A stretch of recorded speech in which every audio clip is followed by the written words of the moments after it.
આકાશવાણી ભુજ પ્રસ્તુત છે અખબારોની હેડલાઇન્સનો કાર્યક્રમ હેવર હેવર.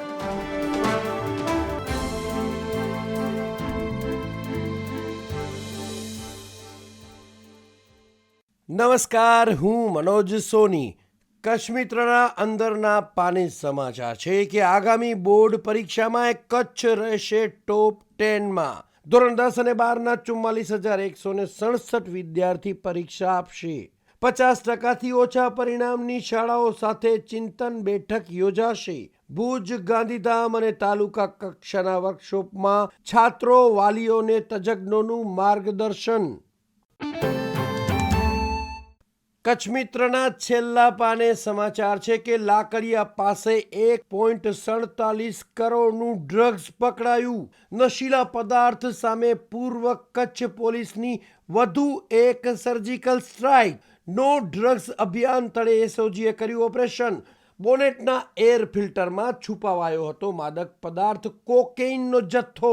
2 મહિલા સહિત 4 આરોપી કાયદાના સકંજામાં. હાઈવે હોટલમાં માદક પદાર્થનું કરાતું હતું વેચાણ. અન્ય એક સમાચારમાં ગોપાલપુરી નવા માપદંડ સાથે બનતું કચ્છનું પ્રથમ રેલવે સ્ટેશન. 45 કરોડના ખર્ચે 2 આધુનિક સુવિધાઓ સાથે સ્ટેશનના નિર્માણની ચાલતી કામગીરી.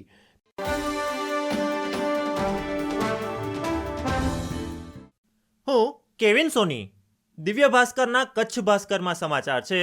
કેન્દ્રીય સરકારની વિશેષ પ્રવાસન યોજના હેઠળ ધોરડોને ₹51 કરોડની સહાય. ટેન્ટ સિટી અને કન્વેન્શન સેન્ટરની સુવિધા ઊભી કરવામાં આવશે. ધોળાવીરા અને ધોરડો બંને કેન્દ્રની સીધી નજરમાં. દિવ્ય ભાસ્કરના છેલ્લા પાને ભાસ્કર એક્સક્લુઝિવના સમાચાર છે.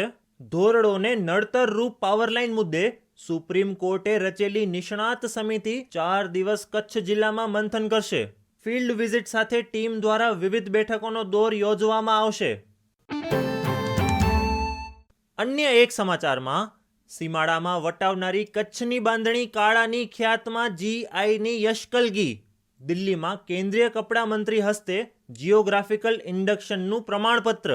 3 વર્ષ પહેલા મુકાઈ હતી દરખાસ્ત.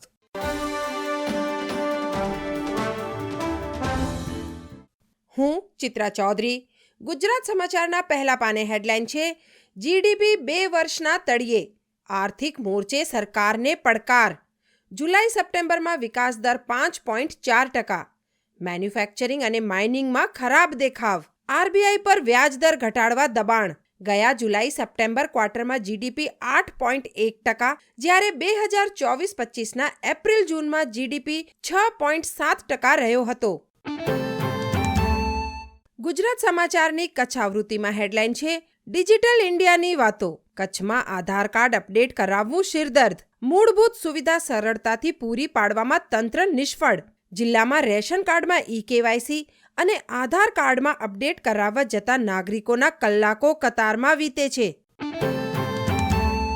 અંદરના પાને વધુ એક હેડલાઇનમાં કચ્છમાં કાયમી પ્રાથમિક શિક્ષકોની 5,000 જગ્યા ખાલી રહેવાની ધારણા. જિલ્લા બદલી પ્રક્રિયા પૂર્ણ થતા કચ્છની ગ્રામ્ય શાળાઓ ગુરુ વિહોણી થશે. જિલ્લામાં હાલે અંદાજે 2,824 જેટલા શિક્ષકોની જગ્યા ખાલી છે અને વધુ 2,200 શિક્ષકો જિલ્લા ફેરબદલી કરાવશે તેવી ગણતરી.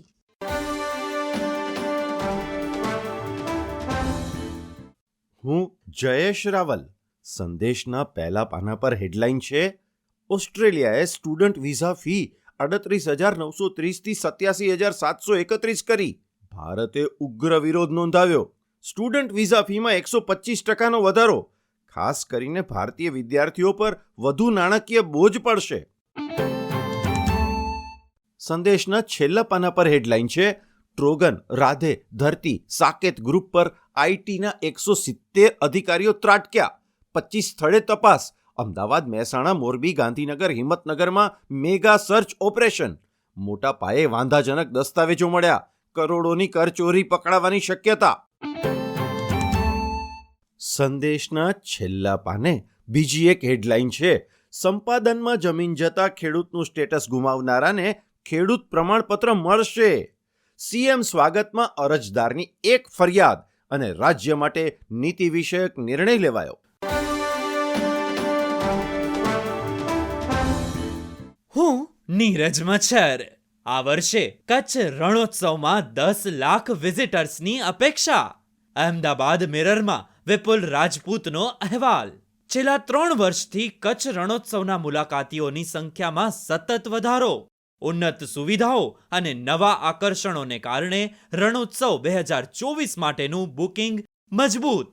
એવો અંદાજ છે કે ગયા વર્ષની સરખામણીમાં આ વર્ષે પ્રવાસીઓની સંખ્યામાં 25થી 30% વધારો થશે. ગયા વર્ષે 7.42 લાખ પ્રવાસીઓએ મુલાકાત લીધી. આ વર્ષે આ સંખ્યા 10 લાખને વટાવી જવાનો અંદાજ. રણોત્સવ 1 ડિસેમ્બરથી 28 ફેબ્રુઆરી સુધી અને ટેન્ટ સિટી 11 નવેમ્બરથી 15 માર્ચ સુધી ચાલશે, જેમાં ભારત અને વિદેશના પ્રવાસીઓને આવકારવામાં આવશે. સફેદ રણ, જે એક સમયે શુષ્ક ભૂમિ તરીકે જાણીતું હતું, તે હવે કચ્છ રણોત્સવનું મુખ્ય આકર્ષણ બન્યું. વ્હાઇટ ડેઝર્ટમાં 3 સ્ટાર હોટલ્સ, રિસોર્ટ જેવી સુવિધાઓથી સજ્જ 400 ટેન્ટ, રણના અદ્ભુત કુદરતી સૌંદર્યનો આનંદ, સાંસ્કૃતિક કાર્યક્રમો અને સાહસિક રમતોની પ્રવૃત્તિઓ, અને પરંપરાગત ભોજનનો સ્વાદ તો ખરો જ.